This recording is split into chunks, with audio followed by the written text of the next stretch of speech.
They said Eleanor Vexley made the best stew in Hollow Creek, thick, rich, slow-cooked in iron pots, passed down through generations.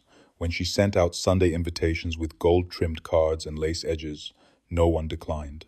Not the pastor, not the sheriff, not the schoolteacher or the banker's wife.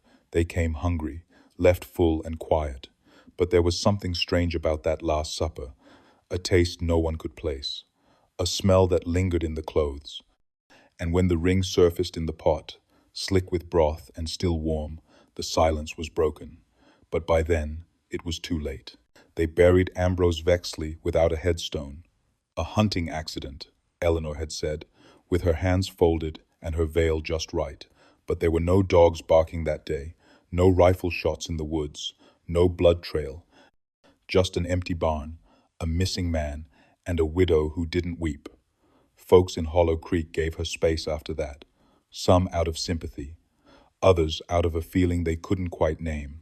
She still walked to the market every morning with her wicker basket, still tipped her hat to the postman, still smiled that long, pale smile that never reached her eyes. Then came the invitations, written in ink so dark it looked fresh days later. Eleanor invited exactly 13 guests, no more, no less. All were respected, all had known Ambrose, some had even whispered of his affairs, his debts, his fist raised behind closed doors. But no one said that out loud. Not until they were spooning stew from porcelain bowls, steam rising in the candlelight. The meat was tender, unfamiliar. The pastor said it reminded him of veal, though he'd never had veal that tasted so personal. Conversation turned, as it always did, to weather and crops and the slow decay of the town. But no one noticed Eleanor watching them one by one as they swallowed. She didn't eat, didn't drink, just sat there at the end of the table, chin tilted slightly, like a hostess awaiting reviews. When the banker's wife reached the bottom of her bowl, she let out a small gasp. There, resting in the curve of her spoon, was a gold ring, old, worn, inscribed. The room quieted. Eleanor leaned forward just enough for the candlelight to catch her cheekbone. "Oh," she said, voice light as lace. "You found it." No one spoke. The pastor looked pale. The sheriff looked sick. The banker's wife dropped the spoon. Eleanor's smile didn't waver. "You can keep it," she said. "He's not needing it anymore." The invitations arrived on a Thursday, hand-delivered, not mailed. Each one tucked into a white envelope, the kind used for weddings or funerals. No return address. Just the faint scent of lavender and something else no one could quite name. Some said it was cloves, others said it was iron. The cards were thick, expensive, cream-colored with raised lettering in a deep burgundy ink that shimmered when it caught the light. "You are cordially invited to a Sunday supper at the home of Mrs. Eleanor Vexley, dinner to be served promptly at 6 o'clock. Below the printed words, each name had been written in delicate script by hand. No one had seen Eleanor write in years, not since Ambrose vanished. She hadn't hosted anyone since, so when the sheriff received his card, he held it a little too long. When the schoolteacher opened hers, she read it 3 times. The banker's wife wept when she saw it, though she couldn't say why. 13 cards, 13 names. Some invitations went to old friends of Ambrose, others to people who'd owed him things. One to the woman who once screamed in the general store when she saw Ambrose's reflection behind her, though he wasn't there. The pastor received his during morning prayers. He folded it slowly, set it beside his Bible, and said nothing for a very long time. By nightfall, the whole town knew. Eleanor Vexley was cooking again. The children whispered that it would be the Last Supper. The butcher's boy claimed he saw her carrying something wrapped in burlap from the cellar to the smokehouse. A girl who delivered eggs said she heard singing inside the house, low, breathless, and not quite in Eleanor's voice. Still, no one refused. Hollow Creek had always known how to behave, to be polite. And besides, it was Eleanor. She wore mourning well. She tended her roses. She walked with her hands clasped and her eyes downcast. If she had done something terrible, she had done it with grace. Sunday came quiet. The air was thick with the kind of heat that settles into bones. Eleanor's shutters were open, curtains swaying just enough to suggest someone was watching. The chimney smoked early, thick and sweet. By 5:30, the guests began to arrive. Their shoes brushed over the gravel path, as if trying not to wake the house. Inside, the table was already set, silver polished, wine uncorked, napkins folded into the shape of lilies. Eleanor greeted each one at the door with a soft smile, a nod, and a single phrase repeated like scripture. "You're right on time." No one asked what they were on time for, but each of them, deep in their chest, felt the weight of something closing, something warm, wet, and waiting. The pot had been simmering since morning, thick, fragrant, and heavy with spice. Widow Leclerc stirred it slowly, her hands trembling not from age but from memory. The house had never been so quiet. No chickens clucking, no dogs barking, just the steady bubble of broth and the soft creak of her spoon turning slow circles. By the time the guests arrived, the stew had darkened into something rich and strange. Mrs. Canning, the butcher's wife, said it smelled like the old recipes her grandmother brought over from Alsace. The pastor nodded after his first spoonful, cheeks flushed, eyes wide. "You've outdone yourself," he said. "There's something new in here." She smiled softly, thanked him, and offered another ladle. The children asked for seconds. "Mr. Tompkins asked for the recipe. She said it came to her in a dream, and then came the ring. It wasn't found by a fork or spoon. It clinked gently against the side of a porcelain bowl, dislodged by Mrs. Delilah Hart's third bite. She thought it was a bay leaf at first, then coughed, then reached in. The dining room fell silent. Everyone watched as she pulled it from her mouth, eyes narrowing. A gold ring, simple, men's, bent slightly, but unmistakable. "It looks like," she began, but didn't finish. The widow had gone pale, her hands still on the ladle, unmoving. No one asked where Mr. Leclerc had gone. They'd assumed he was traveling again, hunting, maybe, or gone to see his brother out in Kansas. They hadn't seen him since spring, but the widow said he sent letters. No one asked to see them, no one wanted to be rude, but now the air shifted. The stew no longer smelled of warmth and memory, it smelled of iron, heavy, like something buried too long. The widow sat down slowly. Her eyes never left the ring. "He always took it off when he ate," she whispered, said it made his fingers swell. No one spoke after that, not a word. Not until the youngest boy at the table, only 7, asked if they were still allowed dessert. And even then, no one laughed. That night, as they left the house one by one, no one looked back. The stew sat cold in their stomachs. Some said it was the best meal they'd ever had. Others said it wouldn't leave them right, and by dawn, half the guests had returned not to thank her, but to ask quietly, carefully, what meat she'd used. She never answered. She just stared past them toward the kitchen, toward the pot that still hadn't been emptied. The ladle dipped again, and still the stew gave more. The guests were halfway through their bowls when it happened. A soft clink against porcelain, the kind of sound one wouldn't notice unless the room had gone very quiet. And it had. Mrs. Alder was the first to pause, spoon frozen midway to her lips. Her eyes narrowed at something glinting beneath the surface of her broth, something gold, smooth, out of place. She reached in with trembling fingers and lifted it out, dripping and warm. A ring, a man's wedding band, wide and well-worn, the kind that dug a permanent groove into a finger over the years. A hush fell over the table as others leaned in to see. No one laughed. No one made a joke. Eleanor, standing behind the guests, with her apron folded neatly in her hands, didn't blink, didn't speak. She only stepped forward and plucked the ring gently from Mrs. Alder's palm. "Must have fallen from the drawer," she said, voice even, but drawers didn't empty themselves into stew pots, and Mrs. Alder knew that ring. Everyone did. The initials etched inside weren't new. H.V. Henry Vexley, her husband, buried last spring beneath the cherry tree with a stone cross and 2 mourning doves carved above his name. Or so they thought. The guests exchanged glances, spoons now resting idle in bowls half full. Mr. Merriweather coughed. The pastor's wife muttered something about bad luck. A child at the far end of the table whispered to her mother, "I think it was in mine." Eleanor didn't flinch. She set the ring down beside the breadbasket, as if it were a misplaced napkin, and calmly offered seconds to anyone still hungry. Only the pastor asked for more, perhaps too polite or too devout to question. The rest declined. Plates were pushed away, appetites wilted, but not a soul stood to leave. Not yet. Not while Eleanor still stood at the head of the table, smiling with that same quiet calm she had worn since her husband's death. Outside, a wind picked up. The curtains fluttered against the frame.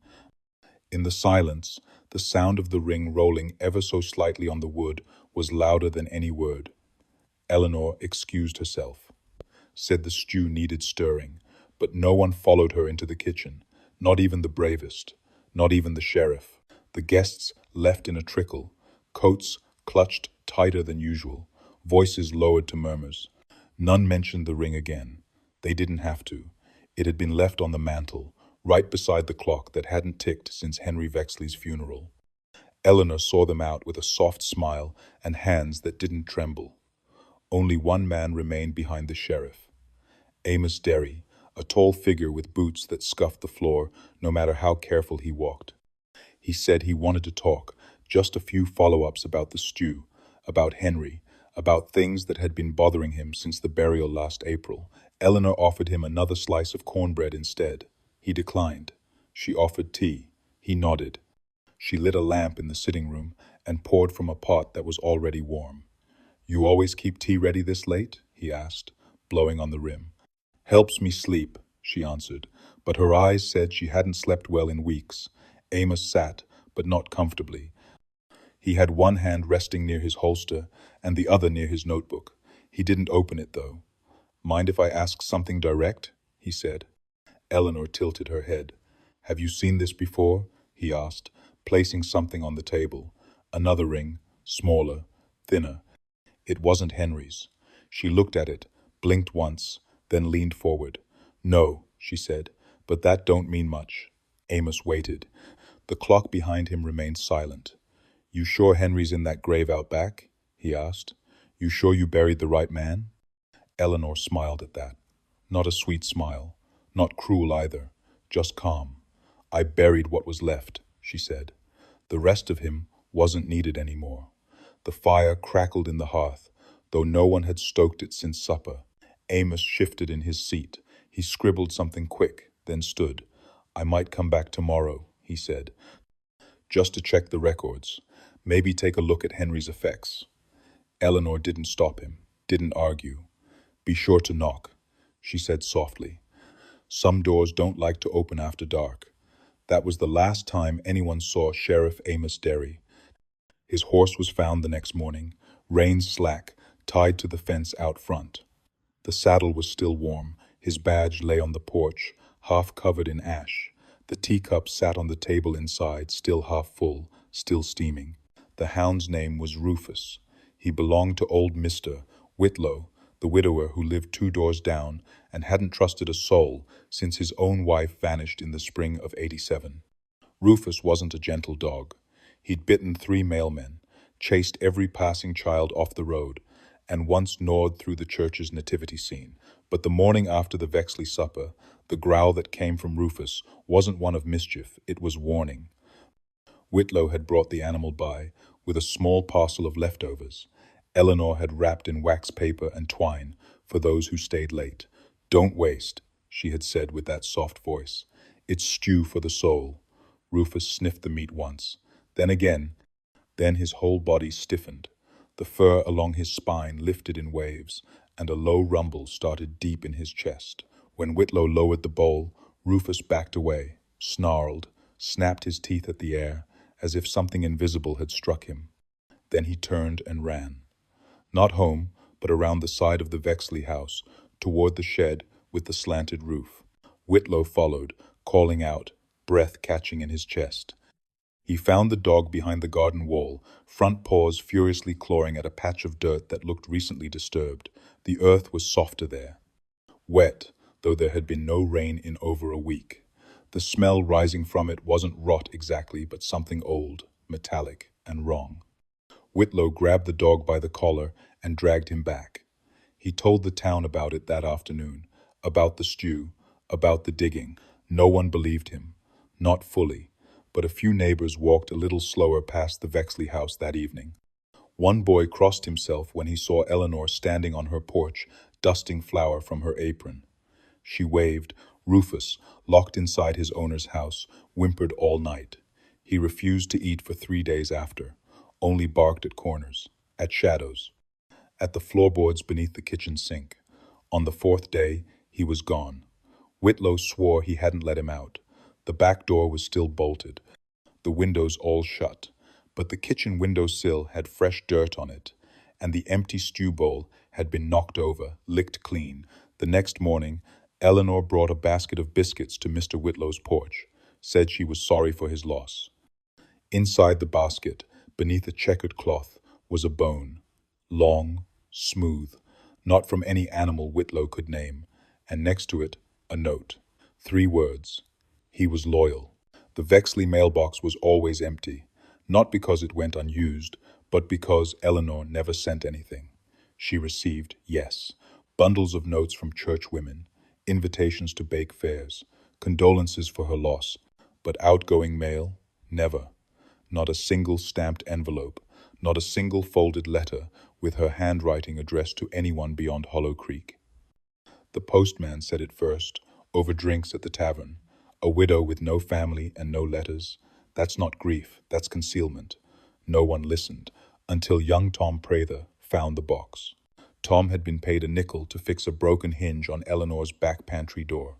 The screws were stripped, the wood swollen.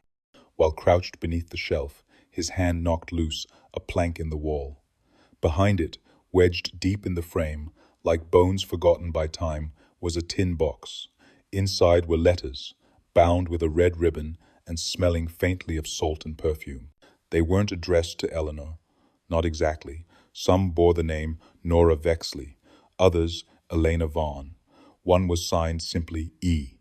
The handwriting varied just slightly in each, like someone impersonating themselves with careful intention. The letters were not romantic. They were warnings. They were goodbyes. They were drafts, perhaps, of words never meant to be read. One letter, dated February of 1898, just weeks before her husband's death, had a single line, "He is leaving me for her, but he will eat first." Another read, "She thinks she's clever, but I made the broth this morning. I made enough for 2. One was addressed to Mother, though Eleanor had long told the town she was an orphan.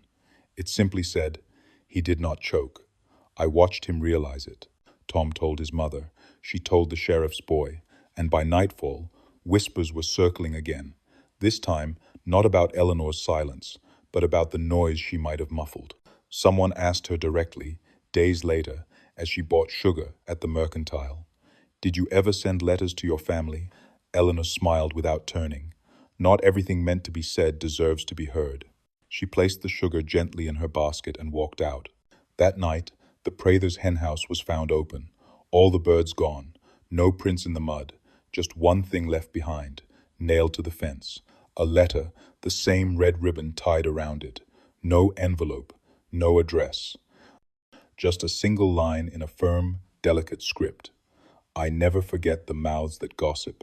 The next morning, no one in town mentioned the letters again. Eleanor Vexley was known for her cooking long before her husband's disappearance. Not the sweet kind of cooking, the pies, the biscuits, the preserves, but savory, heavy things that left the tongue coated and the belly warm. Her stews were legend in Hollow Creek. Rich, dark, complex, the kind of flavor you couldn't find in any shop. People assumed she had connections, perhaps a cousin who farmed, or a butcher who delivered from out of town, but no one ever saw her buy meat, not once. Reuben Clark, the town butcher, had a perfect memory for orders. He boasted that he could name every cut bought in the last 5 years, and who bought it. When asked about Eleanor, he blinked, then frowned. "She don't buy from me, never has." When pressed, he even opened his order log. Not once in the last decade had a Vexley name appeared. And I'd remember, he said, because she's the only one in town who never buys pork. That week, 3 townsfolk visited Reuben, asking quietly if he had sold Eleanor any lamb shoulder or oxtail, whatever meat might go into a stew, like the one they'd eaten. He denied it each time, but with each denial, his frown deepened. It's not just that she didn't buy from me, he finally told the Reverend. It's that no one else saw her with anything raw, not even a soup bone. Curiosity turned to concern, then to suspicion. The shop girl at Holman's Dry Goods said Eleanor bought salt. A lot of it, barrels, over the course of months. She thought it was for pickling. The grocer confirmed she regularly bought onions, garlic, heavy spices, bay leaves, clove, smoked paprika, but never the base ingredient, never meat. That detail nagged at people. Because Eleanor never left town, she had no known visitors, no hired help, and yet the meals she served tasted of slow-roasted flesh, of marrow, of long-stewed bone. Sheriff Adley, whose brother had attended the infamous supper, rode out to the Vexley property the following morning. He brought a town ledger, hoping to compare purchases, accounts, any hint of outside sourcing. Eleanor welcomed him with tea. She smiled as he asked his questions, and nodded when he mentioned the butcher's confusion. There are other ways to gather what one needs, she said calmly. The forest is generous if you know how to ask. When he pressed further, about trapping licenses, about butchering rights, her smile thinned. Some meat, she said, standing, finds you. Then she set down her teacup and added, and some meat deserves it. The sheriff left empty-handed, but he noted one thing on the ride back. No animals, not a bird, not a squirrel, not even a crow perched near her field. Just silence and the faint, metallic scent of broth on the wind. Children notice things, adults refuse to. They stare longer, they listen without judgment, and when they try to make sense of what they've seen, they do it with pictures, not excuses. That's what made Daniel Pritchard's drawing so disturbing. He was only 6 years old, polite, quiet, and curious, the kind of boy who sat still during supper, legs swinging, mouth full of praise for the stew, he said, tasted like bedtime. But after that Sunday meal at Eleanor Vexley's, he didn't speak for the rest of the night, not even when his mother offered him peach cobbler. The following morning, Daniel's teacher at the one-room schoolhouse found a folded sheet tucked into his reader. It wasn't homework. It was charcoal, smeared and crude, but unmistakable. A figure, upside down, hanging by the ankles from a ceiling beam, arms limp, mouth open, and directly beneath it, a pot drawn with swirling lines, as if something inside was still moving. The teacher, Miss Lane, showed it to Daniel's mother, who went pale. She hadn't seen anything strange at Eleanor's, only remarked that the roast had an earthy taste and the wine was heavier than she expected. But Daniel's drawing said otherwise. When asked why he made it, he simply replied, because he was still blinking. News of the sketch spread faster than the smell of supper. Sheriff Adley was summoned once again. This time, he brought Daniel to the courthouse and asked him to draw it again. He did, nearly identical. But this time, he added detail to the face, a mustache, a cut across the brow. The sheriff froze. It matched the only photo he had of Mr. Vexley, a tintype kept in the county records. That night, Daniel woke screaming, said the man in the picture had whispered to him from under the bed, asking to be turned right side up. His sheets were soaked in sweat, and his fingers were stained dark, though no charcoal had been left in his room. His father burned both drawings in the fireplace, hoping to quiet the house. It didn't help. The next morning, Daniel was found sleepwalking into the barn, carrying a coil of rope. When asked what he was doing, he said, "She forgot to tie the ankles. He keeps falling." The other guests began to wonder what their children might have seen. Some had drawn odd shapes, some mimicked Eleanor's quiet, swaying movements as she stirred, but none were as exact as Daniel. Later that week, he was heard humming alone by the creek, an old hymn none of the adults could place, but the undertaker, a veteran of the war, recognized it. He said it was a burial tune, used only when no name was known, a song for the disappeared. The firewood bin behind Eleanor Vexley's house was a curious thing, too new for the age of the home, yet weathered like it had been waiting for something longer than it had been used. Mr. Halford, the man who delivered the kindling twice a month, noticed it first. He said the logs seemed to vanish quicker than usual, though the nights hadn't turned cold yet. When he asked Eleanor if she was burning through them for cooking, she smiled and said, "Stew takes patience and flame." It was Mrs. Tansley who found it, a widow herself, visiting with a basket of biscuits as a thank you for Eleanor's hospitality. The latch on the bin stuck, so she reached in blind, hand brushing against bark and something smooth, cold, and not wood. She pulled it free, thinking it was a bottle cap, until she saw the engraving. Another ring. Not just any ring. The band was thinner than the first, dulled by time, but unmistakably a man's wedding ring. Inside were the initials J.H.V. The Tansley name was not one for whispers, but that day it carried like fire in dry brush. J.H.V. were the initials of Eleanor's first husband, Jonathan Henry Vexley, declared missing in the spring of 1891, after telling the local barber he was traveling to Street Lewis on business. No one ever saw him again. At the time, the town had assumed robbery, maybe even a train derailment. He was presumed dead, and Eleanor, in mourning black, had held her head high and never wept in public. That was what people remembered, her calm, her lack of fear. But now, 2 husbands, 2 rings, and only 1 coffin buried. The sheriff, called once again, demanded to know where the ring had come from. Eleanor told him she'd never seen it before, said perhaps a bird had dropped it in the bin. "Crows collect shiny things," she offered, brushing flour from her apron. But the sheriff wasn't looking at her hands. He was looking at the chopping block nearby. It was stained, faint, but visible, not sap, not oil, darker, older, and beside it, a cleaver sat buried half an inch into the wood, still damp beneath the blade. The town grew quieter after that. Invitations to Eleanor's house were refused. Some children were pulled from school for a week, and the church bells rang a little softer, as if worried they might call the wrong attention. But one man, an archivist from Jefferson City, came into town a few days later, asking for the Vexley house. He carried an old census book, a marriage license, and a photograph of Eleanor from 15 years earlier. Only she wasn't Eleanor then. She was someone else entirely. They were never from town.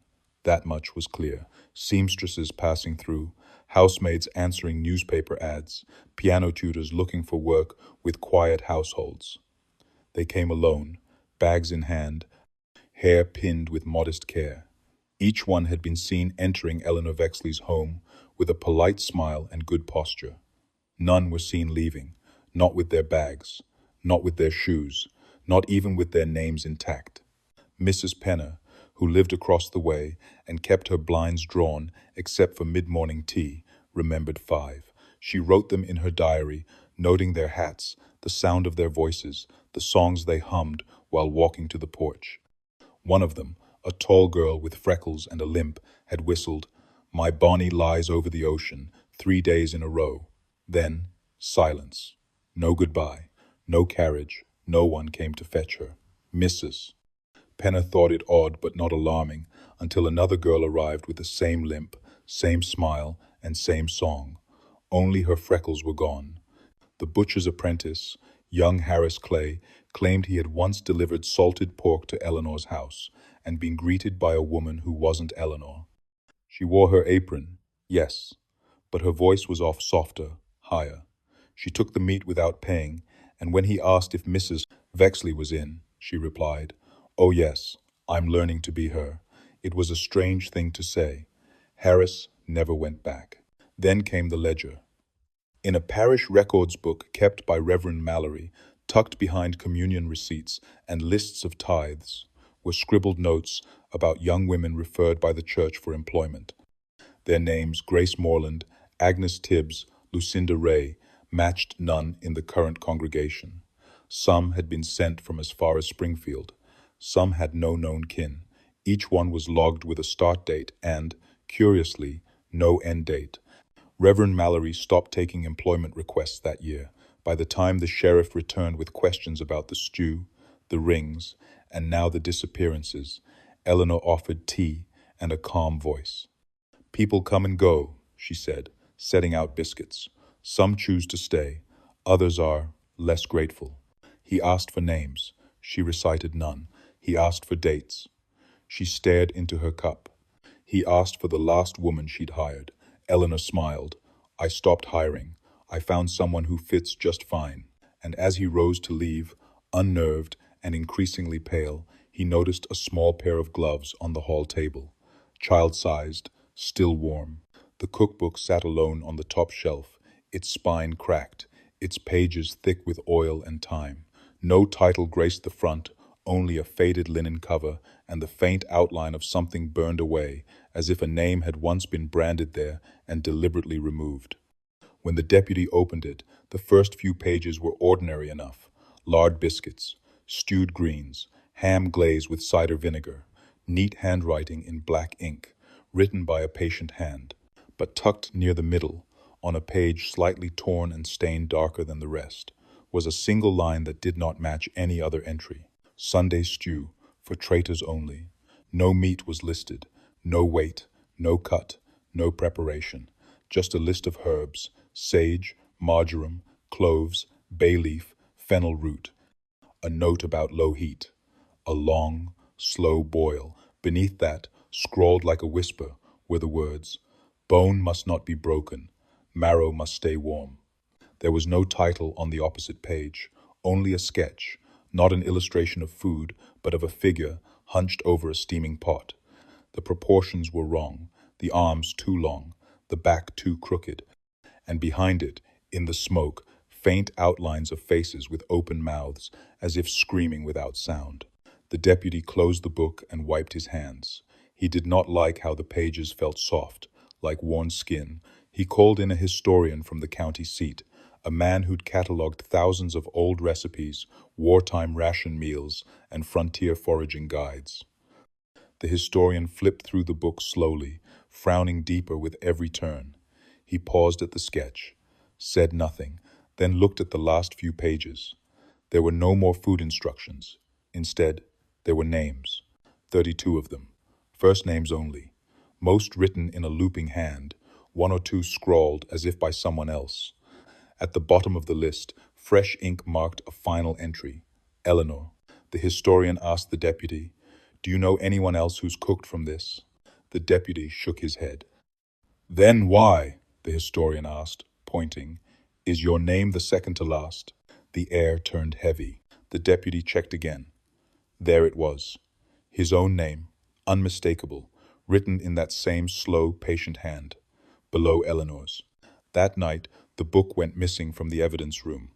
No forced entry, no signs of a break-in, just one chair pulled away from the table and a faint smell of fennel and cloves drifting in the air. The basement smelled of vinegar and rust, with a sharpness that stung the eyes. It wasn't the sour, comforting scent of summer pickles or cabbage stew. It was something heavier, metallic, unsettling. Deputy Howard had returned alone that morning, lantern in one hand, warrant in the other, though Eleanor had not been seen since the church refused her husband's funeral. The door to the cellar groaned when he opened it, as if it resented the light. Dust motes twisted like insects in the beam of his lantern, catching on cobwebs that stretched across the low ceiling beams. There were barrels lining the far wall, 12 in total. Most were sealed with wax and stamped with chalk symbols. One, however, had no lid. Just a scrap of fabric, folded neatly over its top, like a napkin waiting to be removed. The deputy peeled it back slowly. The smell rushed out like a memory buried too long, wet, rotted, and sweet in a way that made his stomach lurch. Inside was brine, the color of rust, and something pale bobbing just beneath the surface. He leaned in. Ribs. Not from pig or cow, he knew enough butchering to tell the difference. These were too long, too thin, the curve too delicate to be anything but human. One still had a scrap of tissue clinging to it, mottled gray and bruised black. And beneath them something worse. A full hand, fingers curled as if gripping the bottom of the barrel, the nails soft and floating like seaweed. Howard stumbled back, knocking over a jar filled with preserved beets. The red liquid exploded across the floor, mixing with the brine now seeping from the barrel. He didn't scream, but he thought about it. He reached for his whistle and found it missing from his coat. Found, too, that the cellar door had closed. Not slammed, just shut. The latch clicked, faint but certain. He called out, once, twice, then stopped. He swore he could hear someone breathing at the top of the stairs. Slow, measured, waiting.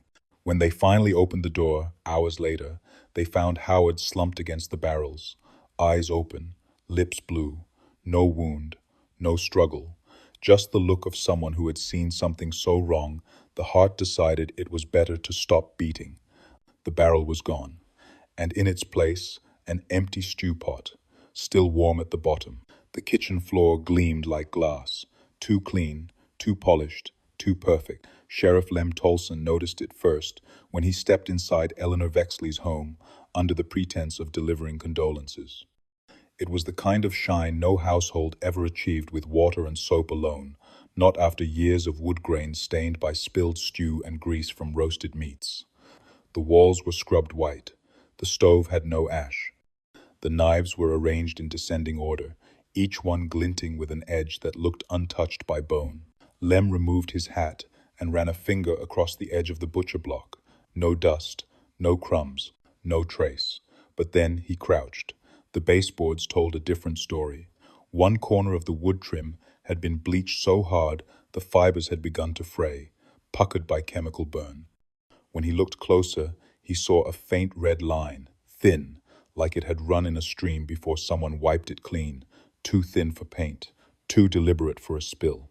Eleanor stood behind him, apron pressed and folded, her sleeves pinned back with delicate silver brooches. "I do hate mess," she said softly, her voice like lavender left too long in the Sunday. She offered him tea. He declined. Something about the way the steam curled from the pot felt unnatural, as if the water had boiled without heat. "I notice you keep your kitchen in remarkable condition," Lem said, rising. "I was raised with standards," she replied. "Cleanliness keeps rot from settling in." He nodded, eyes shifting toward the drain. The metal grate looked new, but something clung just beneath it, a smear of something congealed, dark, unidentifiable. He made a note to send someone back with a sample kit, but when he reached for his notebook, Eleanor was already offering him a fresh sheet of paper and a pen, both spotless. Too spotless. "You seem troubled, Sheriff." He shook his head, just observant. Her smile didn't reach her eyes. "I find that dangerous men often are." The next morning, forensic specialist Jonah Crane arrived to inspect the property. He expected signs of mold, vermin, even blood spatter if the rumors were true. What he didn't expect was the surgical precision of the entire room.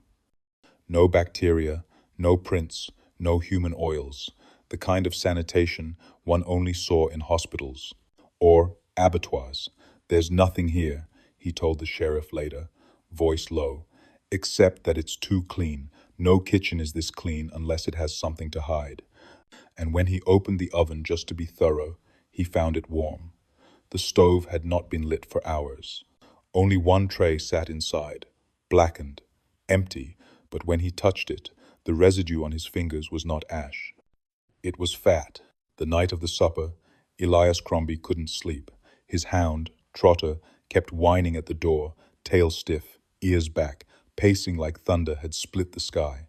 But the night was dry. No clouds, just a stillness too quiet for crickets.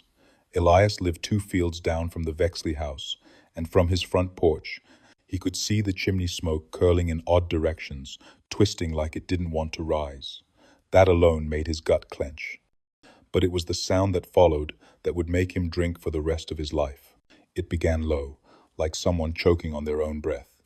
Then the voice rose, not a woman's, not Eleanor's, a man, screaming. Long, drawn-out howls, cracking into words, some of them names, some of them pleas.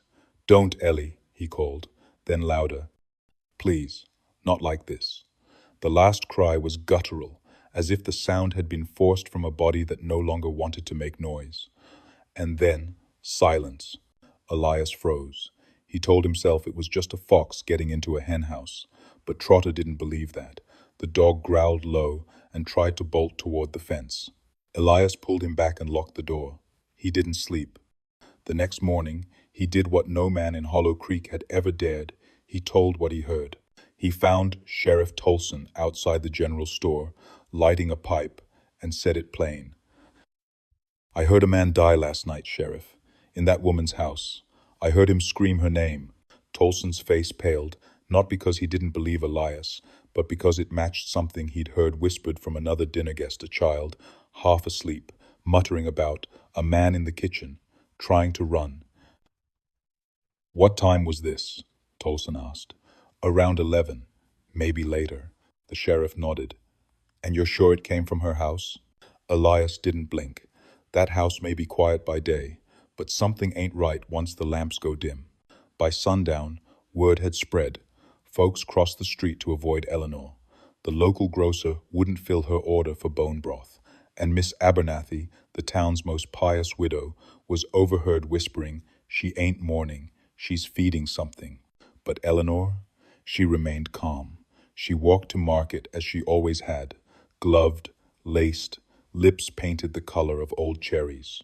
When asked how she was holding up, she said, "I find silence comforting." And when the blacksmith's son asked what was for supper that night, she smiled and replied, "Something tender." The body was ready, what was left of it. Sheriff Tolson finally got a judge's order to recover what Eleanor claimed were the remains of her late husband. She didn't fight it, she didn't cry.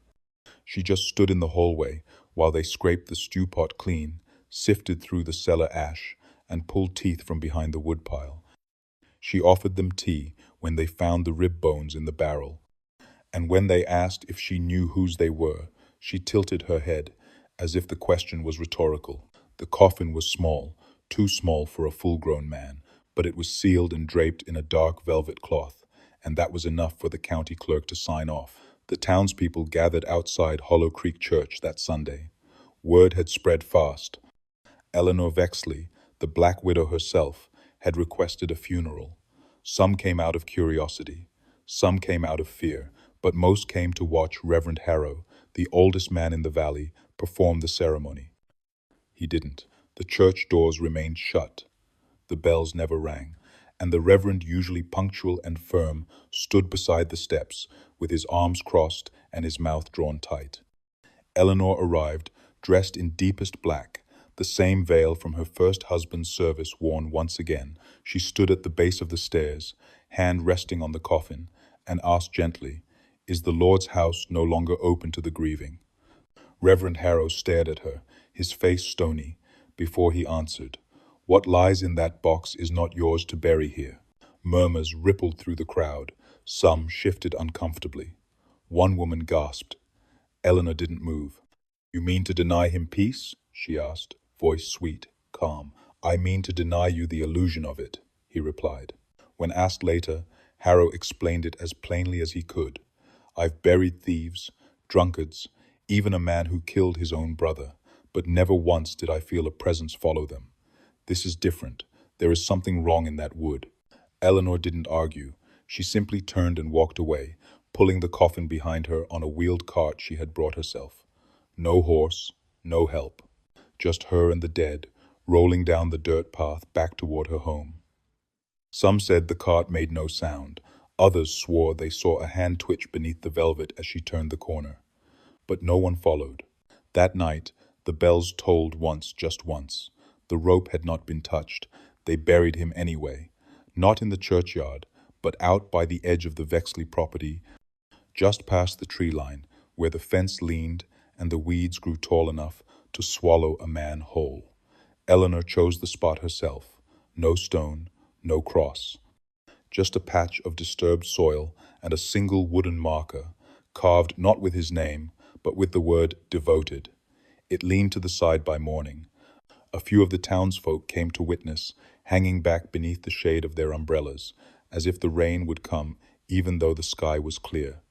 No prayers were spoken, No scripture was read.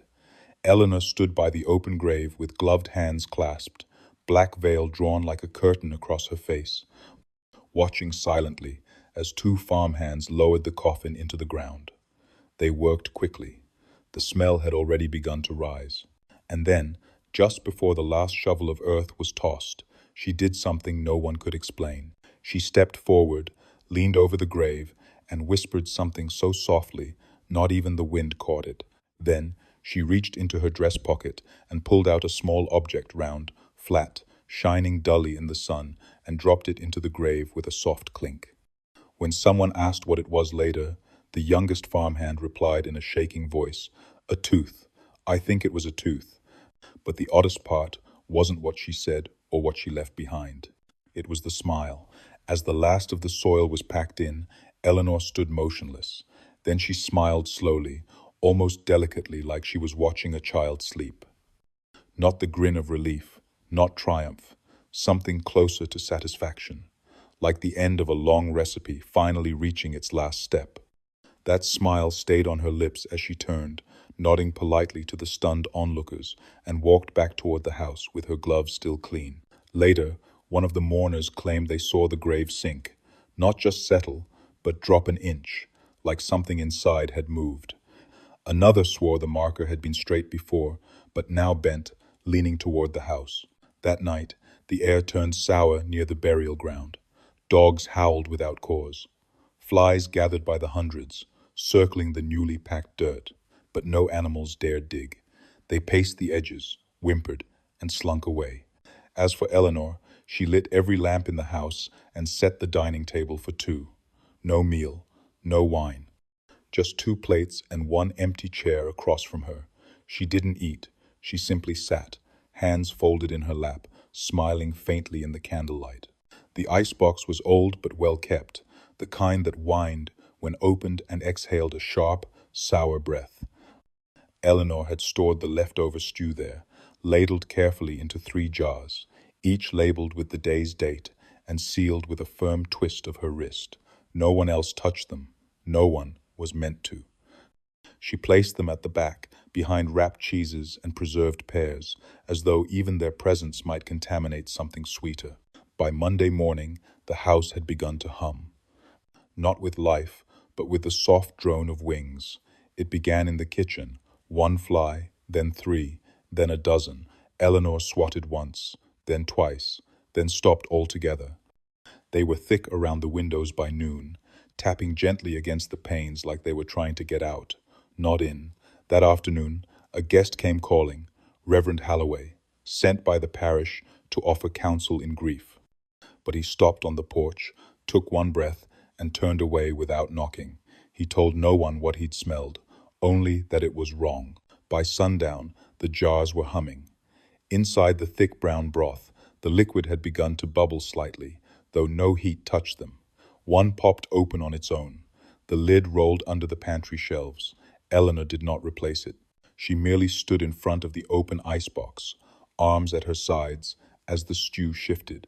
Insects now gathered not just in the kitchen, but in the hallway, the parlor, and upstairs, forming black threads that stitched across ceilings like veins. A maid sent to clean refused to enter. She quit on the spot, muttering something about bones in the corners of the jars. The local doctor, summoned by a neighbor, came by under the pretense of checking Eleanor's health. She greeted him kindly at the door, a thin line of dark sauce on her apron. She offered him a cup of the stew, still warm despite being untouched by fire. He declined, citing lunch. She smiled and said, "Suit yourself. It doesn't spoil." The next morning, the entire kitchen was covered, windows darkened by swarms, walls pulsing with the slow crawl of shiny black bodies. No meat in the stew had rotted, no mold had bloomed, but still, the house pulsed with decay.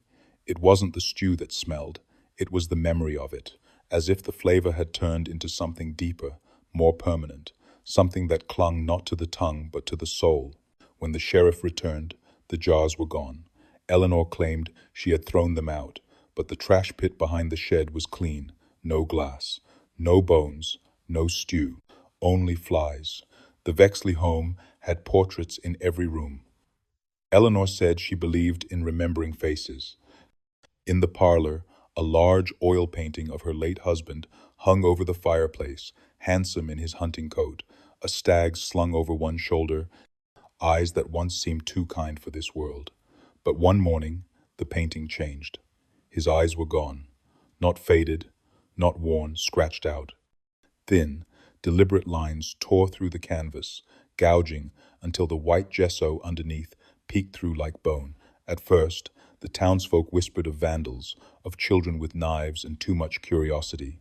But then the second portrait changed, and the third, and the fourth. In the upstairs hallway, where a row of ancestral Vexleys once hung in rigid succession, every male face had been ruined, not their mouths, not their noses, only the eyes, some slashed, others smeared with a dark substance that smelled faintly of ash. Eleanor claimed it must have been mold, or rats, or the heat warping the paint, but the damage was too precise, too targeted, and only one painting remained untouched. It was the one that hung in the sewing room, tucked behind a glass case of heirloom thread. Eleanor's own portrait, painted years ago, in her first marriage. She stood in a garden, face turned only slightly toward the viewer, wearing a green dress and the faintest trace of a smile. And behind her, in the shaded blur of background trees, stood her late husband's expression, unreadable but whole, his eyes intact, watching her. When the sheriff questioned her about the ruined canvases, she showed no concern. "They never really saw me," she said, "so I don't see why they should keep their eyes." She sipped her tea and gestured toward the empty frames leaning against the far wall. "I've always preferred minimalism." Later that week, a painter from the next town over came to examine the damage. He left before nightfall, shaken, refusing payment. He said the scratch patterns weren't random. They formed shapes, letters, maybe, or warnings. At the town's general store, Miss Adelaide Griggs claimed she once helped Eleanor order new brushes. "She asked for horsehair," Adelaide said, "but she gave me a lock of her own to compare, said it had the right stiffness, the right pull." No one asked what she meant. By the end of that month, every portrait of a man in that house had been either destroyed or buried. Eleanor hosted a bonfire for the broken frames.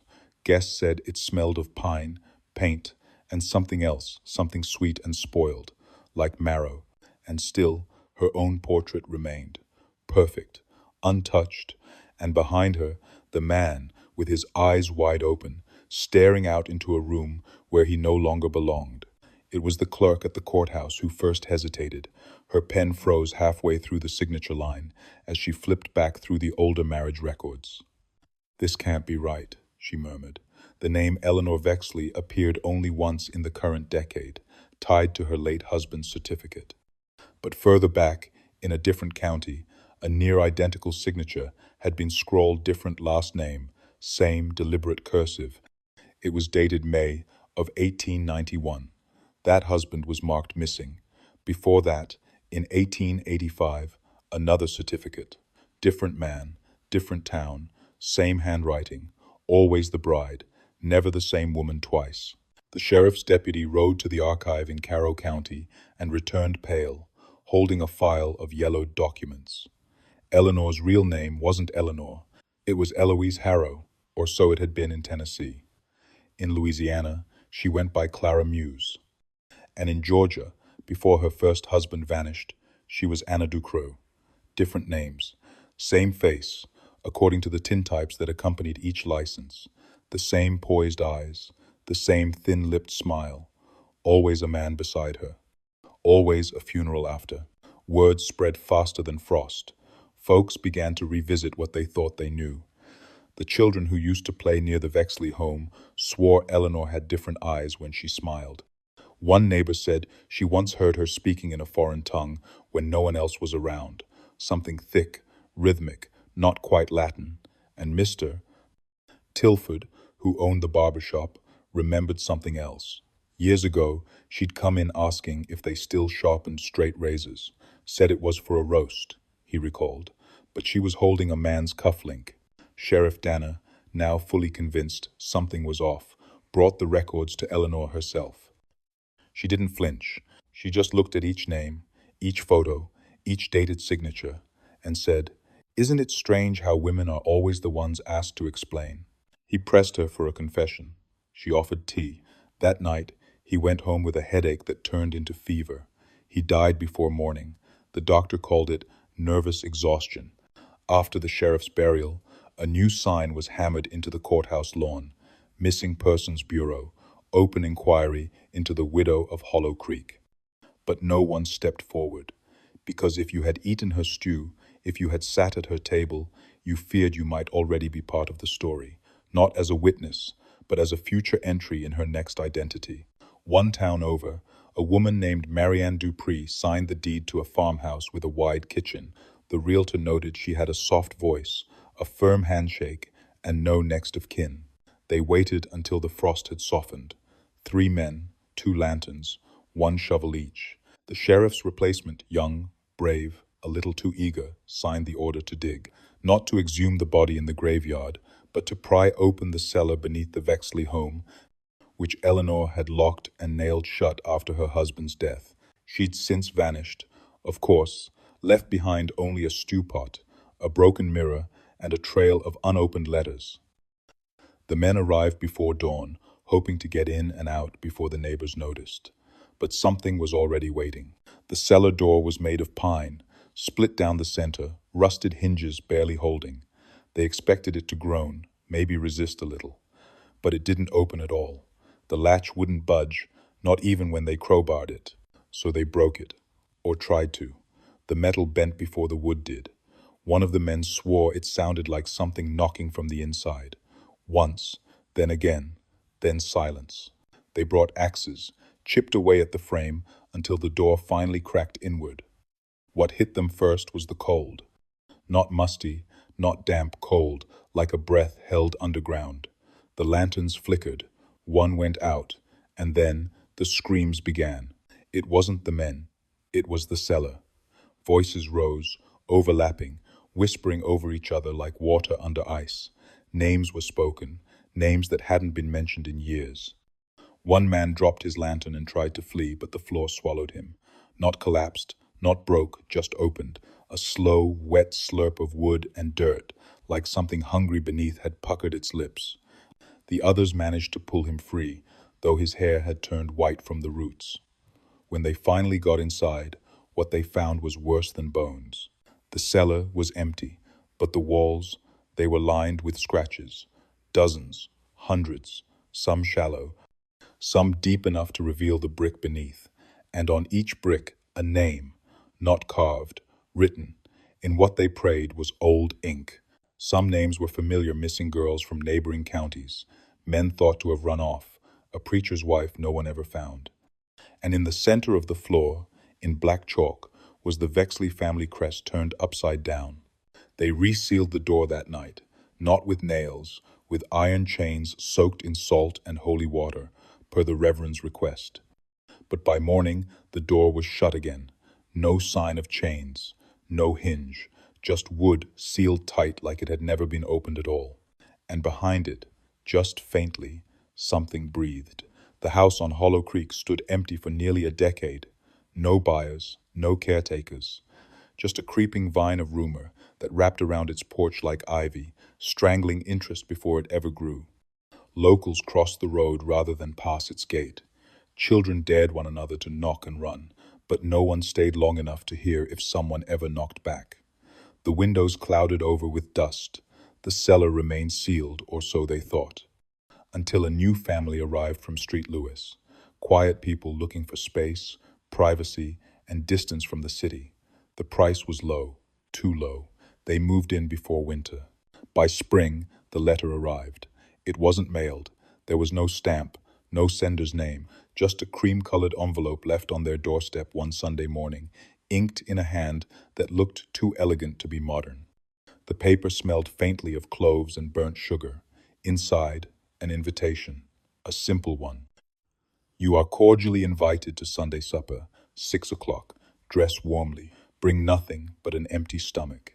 No name, no host, just a return address, the very home they now lived in. The mother thought it was a prank. The father assumed It was local kids being clever. But their youngest Lydia just stared at it, lips moving like she was trying to remember something. That night, she wouldn't eat her stew, said it smelled like teeth. The next day, the father burned the envelope, but the day after that, another appeared. Same script, same warning, this time tucked beneath his pillow. They asked around. A few townsfolk mumbled about the Vexley place, about the supper that ended a marriage, about the sheriff who never came back. But the rest said nothing. Some even claimed never to have heard of Eleanor Vexley at all. When pressed, they'd blink, like waking from a dream, then change the subject, like something didn't want to be remembered. And then, on the seventh day after the letter, the icebox started to hum, soft at first, then louder, until it rattled the dishes in the cupboard. Inside, the stew pot they hadn't yet used began to bubble, though no fire touched the stove. That night, Lydia drew pictures of a woman in an apron. Her face was always missing, but her hands were red. Not blood, something darker, like ink thickened with ash, and next to her, always, a table set for six, one seat empty, one bowl steaming. The father told himself they were coincidences. The mother left the house for her sisters, and the daughter began humming a tune no one taught her. The same one the old neighbor would later swear he heard Eleanor Vexley hum the night before her husband disappeared. And outside, in the mailbox, a final envelope waited, thicker than the others, still warm to the touch. Shall I proceed to chapter 23? The recipe passed down. They opened the trunk a week after the funeral. The air was heavy with the scent of cedar, mildew, and something sweeter, something spoiled. It sat at the back of the attic, beneath moth-eaten quilts and rusted scissors, its brass latch dulled by time. No one remembered putting it there. No one remembered seeing it before. And yet, when Lydia placed her hand on the lid, the lock gave way without force, as if the chest had been waiting for her. Inside were books, cookbooks, to be exact, dozens of them, some handwritten, some bound in cracked leather, others only loose pages tied with faded ribbon. All bore the same embossed initials, E.V. Some recipes were normal, stews, breads, preserves. But others had no title, just symbols, scratches, or names. And in the very last volume, nestled between a page on marrow broth and bone custard, sat a loose paper, thinner than the rest, almost translucent. It read, "Yours next." Beneath it, in smaller script, "Best simmered overnight. No salt. They'll bring their own." The words shimmered in the light, as if written in ink that bled with memory. Lydia traced her finger down the page. Each ingredient had a number beside it, but no measurement, just initials. A piece of cloth caught her eye, tucked beneath the last page, embroidered in crimson thread. It was a napkin, monogrammed with a ring of names, her father's, her aunt's, the neighbor who brought them stew on their first night in Hollow Creek. All stitched in a circle unfinished, with one name left blank. That night, the stew pot began to boil again. The mother returned home to find Lydia humming in the kitchen. The air smelled of herbs and something else, richer, thicker, the kind of scent that lives in the back of the throat. When asked what she was cooking, Lydia smiled. "Something from the book," she said. "She left it for us." The next morning, the neighbors spoke of the smell wafting through the fields. It made them hungry, made them ache. A few stopped by, offering eggs, jam, a cut of lamb, anything in exchange for a taste. They never saw what was in the pot, only that Lydia ladled each bowl with care, humming that same old tune. In the attic, the cookbook closed on its own, and in a small town miles away, a woman opened a package addressed in no one's handwriting. Inside, a napkin, a name stitched in red, a blank recipe card, and the faint scent of cloves and burnt sugar. The circle was nearly complete. Thank you for joining this tale on the Black Chapter. Comment the oldest town in your country, and if you want more stories that whisper long after the screen goes dark, like and subscribe to the Black Chapter.